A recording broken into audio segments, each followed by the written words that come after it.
Hello बच्चों, welcome to social science with Rinki. कैसे हैं आप? उम्मीद करती हूँ आप सभी अच्छे होंगे। आज जो हम इस वीडियो में देखने जा रहे हैं वो है हमारी 10th क्लास की हिस्ट्री का चैप्टर फर्स्ट, यूरोप में राष्ट्रवाद का उदय। इसके हम कई सारे टॉपिक कवर कर चुके हैं। लास्ट टाइम जो हम टॉपिक डिस्कस कर रहे थे वो हम क्रांतियों का युग देख रहे थे, और उस क्रांतियों के युग में भी हमने एक सब टॉपिक कवर कर चुके थे, रोमानीवाद वाला, जो रोमानी कल्पना और राष्ट्रवाद की भावना। ये सारा हम टॉपिक लास्ट टाइम डिस्कस कर चुके थे कि जो हमारी कल्चर है वो किस तरह से अहम भूमिका अदा करती है आपके अंदर नेशनलिज्म की भावना पैदा करने में, राष्ट्रवाद की भावना जागृत करने में उसकी क्या अहम रोल होता है, किस तरह से वो लोकल लोगों से कनेक्ट करती है, किस तरह से उन लोगों में नेशनलिज्म की भावना जागृत करती है। ये लास्ट टाइम हम डिस्कस कर चुके थे। अब जो उसी का सब टॉपिक है, उसी कंटिन्यूएशन में वो हम देखेंगे भूख, कठिनाइयाँ और जन विद्रोह की किस तरह से ये जो भूख है वो लोगों में नेशनलिज्म की भावना लाएगी, मतलब उससे किस तरह से कठिनाइयाँ चीज़ें पैदा होंगी, कठिनाइयों से किस तरह से और किस तरह से जन विद्रोह होगा। तो इसी तरह से ये क्रांतियाँ स्टार्ट हो जाएंगी। तो देखो, भूख एक बार यहाँ सीधा सा देख लें। देखो, शुरुआत में तो आपको लगेगा टॉपिक बहुत मैम पता नहीं क्या, कठिनाइयाँ, भूख वगैरह वगैरह। देखो, आप टॉपिक को एक तरह से मतलब जब भी हम देखते हैं तो मतलब उसका जो चीज़ें हैं, अब आप देखो कि जो भूख है, भूख कब होगी, मतलब लोगों को जब खाना नहीं मिलेगा। ऑब्वियस सी बात है, खाना कब नहीं मिलेगा? जब आप उसको अफोर्ड नहीं कर पा रहे हो, ले नहीं पा रहे हो, ठीक है। तो जब महंगाई वगैरह चीज़ें होंगी, आपको 2 वक्त का खाना नहीं मिलेगा तो ऑब्वियस सी बात है, जब इंसान भूखा होता है तो कहते हैं ना, भूखा तो इंसान मतलब पागल जैसा हो जाता है एक तरह से। तो फिर ये जो भूख है उनकी मतलब कठिनाइयाँ, प्रॉब्लम्स बढ़ाना शुरू कर देंगे, कुछ प्रॉब्लम्स आएंगी। तो उनकी वजह से क्या है, लोगों में जब गुस्सा फूटेगा तो वो गुस्सा कहीं ना कहीं तो फट के निकलेगा। एक इंसान जो है बर्दाश्त की, कहते हैं ना, एक लिमिट होती है, तो वो यहाँ पे आके वो लिमिट खत्म हो चुकी होगी और लोग क्या है, जन विद्रोह करना शुरू कर देंगे। भूख क्यों बढ़ेगी? एक्चुअल में इस टाइम पीरियड में देखो जनसंख्या वृद्धि होना शुरू हो जाएगी। अब जनसंख्या वृद्धि क्यों होगी? एक्चुअल में क्या होगा, जब आपको जो हेल्थ फैसिलिटीज़ मिलना शुरू हो जाएंगी, जो आपको चिकित्सक जो ये सुविधाएं उपलब्ध होना शुरू हो जाएंगी, तो डेथ कम होगी, आपका डेथ रेशो कम हो जाएगा। तो उससे क्या होगा, जनसंख्या बढ़ेगी, ऑब्वियस सी बात है। और दूसरा क्या है कि लोग जो हैं इस टाइम जब जनसंख्या बढ़ेगी, बेरोजगार भी हो जाएंगे लोग, मतलब बेरोजगारी कम हो जाएगी, क्योंकि जनसंख्या तो बढ़ रही है लेकिन रोजगार नहीं बढ़ रहे हैं, तो उससे बेरोजगारी फैलेगी, लोग गांव से शहरों की तरफ आने लगेंगे। अब शहरों में देखो रिसोर्स तो उतने ही है लेकिन पब्लिक बढ़ गई है, तो वहाँ पर भूखमरी जैसे हालात भी हो जाएंगे, मतलब जो बस्तियाँ बढ़ना शुरू हो जाएंगी। तो किस तरह से मतलब लोग उसी टाइम पीरियड में आप देखोगे कि जो आपका इंग्लैंड है उसमें औद्योगिक क्रांति आ जाएगी। औद्योगिक क्रांति से क्या है कि चीज़ें मशीनों से बनना शुरू हो जाएंगी, वो हाथों से बनी हुई चीज़ों की तुलना में सस्ती होंगी। लोग किन को खरीदेंगे? ऑब्वियस ही बात है, उन्हीं चीज़ों को खरीदेंगे जो सस्ती होंगी। तो उससे क्या है, लोगों का रोजगार तो खत्म कर दिया, जो छोटे उद्योग धंधों वाले लोग थे उनका रोजगार भी खत्म हो गया। लोग तो इस तरह से क्या है, और चीज़ें मतलब डिफ़िकल्ट होती जाएंगी, कठिन होती चलेंगी। तो ये सारा कुछ हम इस टॉपिक में आज डिस्कस करने जा रहे हैं। वैसे तो मैंने आपको मोटा मोटा बता दिया है कि इस टॉपिक में हम क्या क्या डिस्कस करेंगे, बाकी बीच बीच में जो भी जैसे भी आता जाएगा मैं आपको एक्सप्लेन करती जाऊँगी।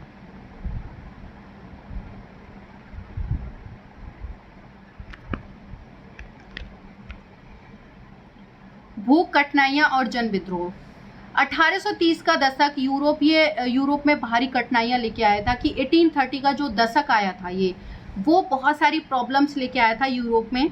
19वीं सदी के जो प्रथम भाग में पूरे यूरोप में जनसंख्या में जो जबरदस्त जो है वृद्धि हो गई। इसी मतलब 19th सेंचुरी में क्या है, जो आपकी पॉपुलेशन है या जनसंख्या है वो बहुत ज़्यादा बढ़ने लग गई थी, मतलब एकदम जबरदस्त वृद्धि। अब जबरदस्त क्यों? जबरदस्त इसलिए कि इस टाइम पीरियड में जो आपके जो चिकित्सक जो सुविधाएं हैं वो ज़्यादा मिलने लगी थी, तो फैसिलिटी मिलेंगे, ऑब्वियस सी बात है। डेथ रेशो कम हो जाएगा तो जनसंख्या वृद्धि होगी। ज़्यादातर देशों में नौकरियां ढूंढने वालों की तादाद जो है उपलब्ध रोजगारों से अधिक थी, कि मतलब जॉब ढूंढने वाले ज़्यादा लोग हो गए। ऑब्वियस सी बात है, जनसंख्या वृद्धि हो गई, रोजगार घटेंगे तो लोग जॉब ढूंढने वाले ज़्यादा लोग होंगे, बेरोजगार लोग ज़्यादा होंगे और रोजगार होंगे कम। ग्रामीण क्षेत्रों के जो अतिरिक्त जो शहर जो आबादी शहर जाकर भीड़ भारी जो बस्तियां हैं उनमें रहना शुरू करती हैं। क्यों? उन्हें लगता है कि गांव के लोग के शहरों में जाएंगे, हमें रोजगार मिलेगा, कुछ काम मिलेगा। इस चक्कर में लोग भीड़ कहाँ शहरों की तरफ शिफ्ट हो जाती है। नगरों में लघु उत्पादों को अक्सर इंग्लैंड से आयातित मशीन से बने सस्ते जो कपड़े थे उनसे कड़ी प्रतिस्पर्धा का सामना करना पड़ रहा था। अब शहरों में भी क्या था कि जो लघु उत्पादक मतलब छोटे जो उत्पादक करता थे, जैसे घरों से ही अपना जो उद्योग वगैरह चलाते थे, मतलब जो छोटे छोटे फैक्ट्री वर्कर्स मालिक थे, मतलब या कहेंगे जहां अपने घरों में ही उनकी कोई एक तरह से बेकरी टाइप का ऐसा कुछ चला रहे थे, किसी भी चीज़ से रिलेटेड, मतलब घरों से ही अगर काम कर रहे थे, तो उनका जो माल है वो इंग्लैंड से आयातित माल जो था उससे सस्ता, उससे महंगा होता था, उनका सस्ता होता मशीन वालों का। तो उनको उनसे कड़ी जो प्रतिस्पर्धा करनी पड़ती थी, तो कंपटीशन करना पड़ता था। देखो जो सस्ता है वो चीज़ तो बहुत ज़्यादा, मतलब लोग किसको खरीदेंगे, उसी को खरीदेंगे जो सस्ता है। अब उनको बड़ी स्पर्धा करनी पड़ रही थी उनसे, और अब वो सस्ता भी नहीं कर सकते क्योंकि जितनी लागत लगी है कम से कम उसका उतना तो वो लोग लगाएंगे, उतना तो उसको बेचेंगे उतने में। इंग्लैंड में औद्योगिकरण का स्तर महाद्वीप से क्या है ऊंचा था। सबसे ज़्यादा जो आपका जो औद्योगिकरण था वो इंग्लैंड की तरफ ज़्यादा हो रहा था उस टाइम में। महाद्वीपों को यह प्रतिस्पर्धा कपड़ा जो है वो उद्योगों में ज़्यादा जो झेलनी पड़ रही थी, क्योंकि उनका उत्पादन मुख्यतः छोटे घरों और कारखानों में होता था, केवल आंशिक रूप से, मतलब छोटे से रूप से मशीनीकृत था। और यूरोप के उन इलाकों में जहां कुलीन वर्ग अभी भी सत्ता में था, कृषक सामंती शुल्क जो शुल्कों और जमींदारों का, और ऊपर से अब क्या था कि जहां अभी भी जो आपका जो ये चल रहा था जमींदार वगैरह, ये सारे जो लोग जिनका रूल था अभी भी, वो लोग वहां पर कृषकों पे और ज्यादा एक क्या शुल्क लगा रहे थे, मतलब एक तरह से, मतलब वहां उनको टैक्स पे करना पड़ रहा था। एक ये और प्रॉब्लम, पहली बात तो उनके उद्योग वगैरह खत्म हो गए, उद्योग धंधे वगैरह छोटे छोटे लघु उद्योग, ऊपर से उनपे ये जो कृषक वगैरह जो सामंत वगैरह है, जमींदार वगैरह, उनपे और एक जिम्मेदारी डाल रहे थे, क्या शुल्क वगैरह। तो इसके बोझ तले वो दबते चले जा रहे थे। अब इतनी सारी चीजें एक साथ आएंगी तो भाई एक लिमिट आएगी, अब भड़कना शुरू कर देंगे, देखो कैसे भड़कते हैं। बोझ तले दबते हैं, खाने पीने की चीज़ों के मूल्य बढ़ने लगे। अब चीज़ें जो है प्रोडक्शन कम होगा तो ऑब्वियस ही बात है चीज़ें महंगी हो जाएंगी। मूल्य बढ़ने पर या किसी अगर मान लो किसी वर्ष फसल खराब हो जाती थी तो शहरों और गांव में व्यापक क्या है गरीबी फैल जाती थी। क्यों? क्योंकि चीज़ें होती थी कम और चीज़ें क्या होती जाती थी, महंगी होती जाती थी। ये आपको एक कृषक विद्रोह दिखा रखा है 1848 में।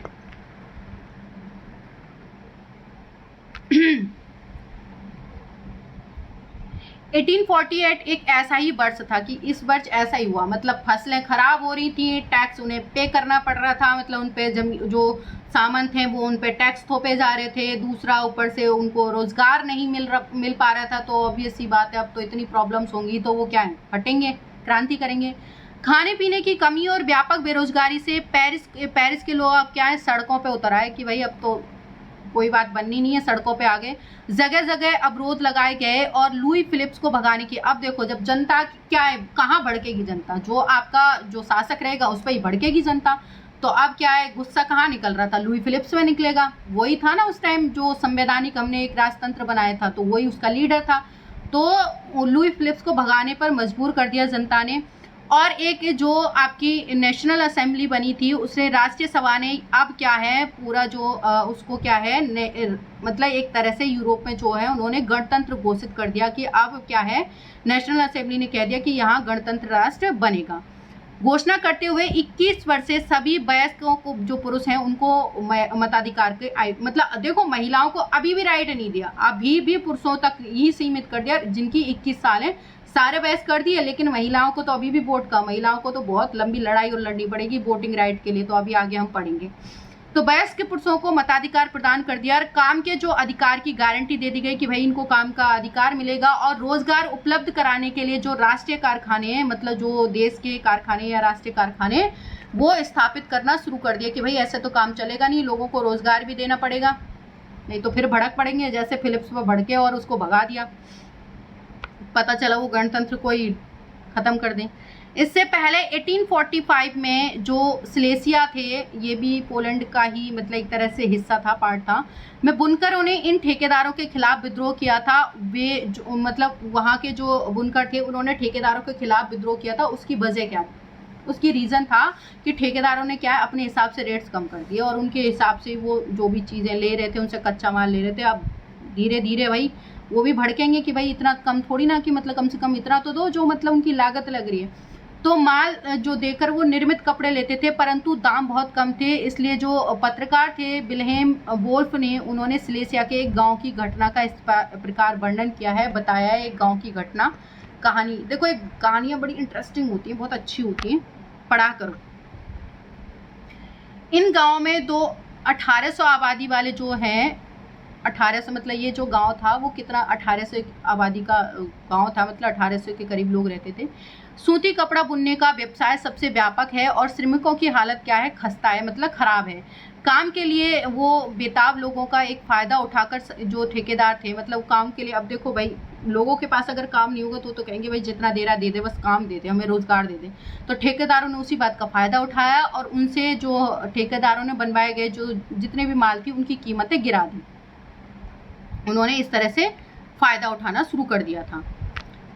अब क्या हुआ, 4 जून की दोपहर 2 बजे बुनकरों की एक भीड़ ने घरों से निकले वो और 2 कतारों में चलते हुए ठेकेदार की कोठी पे पहुंच गए। वो जो भीड़ थी, वहाँ के जो लोग थे, उन्होंने जो कीमतें बढ़ाई थी, वो 4 जून को दोपहर की 2 बजे बुनकर अपने घरों से बाहर निकले भीड़, और निकल के कहाँ पहुँच गए भाई, उसी ठेकेदार के कोठी पे पहुँच गए कि भाई आज देखते हैं आज बड़ा कीमत कैसे बढ़ाता है।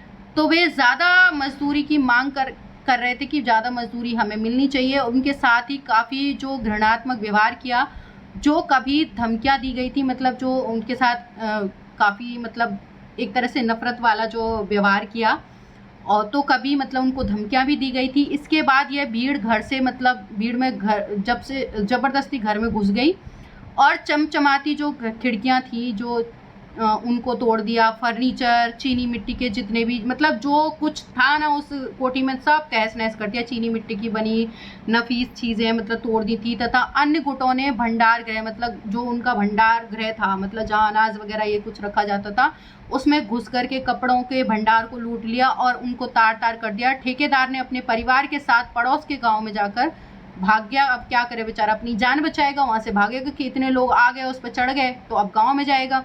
हालांकि ऐसे लोग व्यक्तियों को उस गांव में शरण लेने से इनकार कर दिया कि भाई, गांव में भी शरण देने से इनकार कर दिया उन्होंने कि भाई हम तो नहीं करेंगे हेल्प, हम तो शरण नहीं देंगे, नहीं तो पता चला वो पब्लिक हम पे चढ़ जाएगी। तो वह 24 घंटे के बाद सेना को बुलाकर उसकी मदद से क्या है वो लौट गया वापस, और उसके बाद जो टकराव हुए उसमें 11 बुनकरों को क्या है गोली मार दी गई। बाद में जो पुलिस आ गई थी, सेना आ गई थी, उसके बाद जो टकराव हुआ उस टकराव में 11 बुनकरों की जान चली गई थी। तो ये हमारा जो टॉपिक था, सब टॉपिक जो हमारा वो ख़त्म हो चुका है। हमारा सब टॉपिक जिस पे हम डिस्कस कर रहे थे, भूख, कठिनाइयाँ और जन विद्रोह, तो ये वाला टॉपिक हमने किस तरह से, मतलब लोगों की भूख ने उसने उन लोगों को एक जन विद्रोह के लिए उकसाया था, या कहें कि तैयार किया था। अब इसी का जो अगला जो सब टॉपिक होगा वो हम पढ़ेंगे 1848 में उदारवादियों की क्रांति की। उदारवादियों ने क्रांति किस तरह से की, उनकी क्या क्रांति, मतलब क्रांति किस तरीके से थी, उसका क्या मतलब कहाँ कहाँ तक स्प्रेड हुई थी, कहाँ कहाँ तक फैली थी, क्या उसका असर हुआ, ये सारा कुछ हम नेक्स्ट वीडियो में देखेंगे। नेक्स्ट टॉपिक नेक्स्ट वीडियो में कवर करेंगे। मिलते हैं नेक्स्ट वीडियो में। Thank you so much.